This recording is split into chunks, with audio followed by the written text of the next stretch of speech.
السلام عليكم.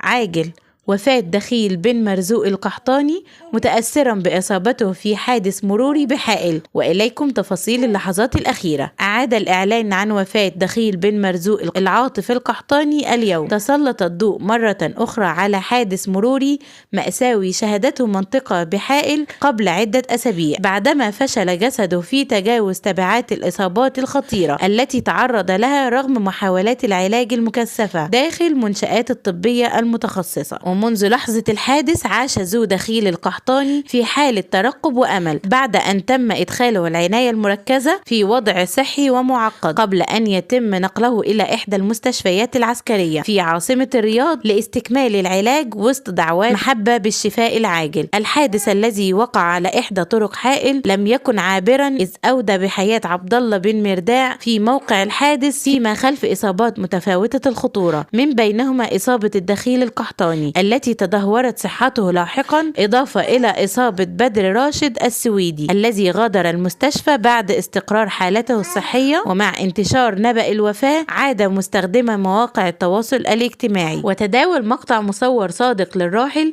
كان يتحدث فيه بكلمات وصفت بالمؤثرة، حملت مضمنين اجتماعية الأمر الذي زاد من حجم التفاعل والحزن ودفع الكثيرين إلى اعتباره رسالة وداع غير مقصودة. وشهدت منصة إكس تفاعلا واضحا حيث امتلأت الحسابات برسائل النعي والدعاء، فيما تداول الآخرون صور ومواقف جامعة للراحل بأصدقائه وأفراد عائلته في مشهد يعكس الممانعة التي كان يحظى به في محيطه.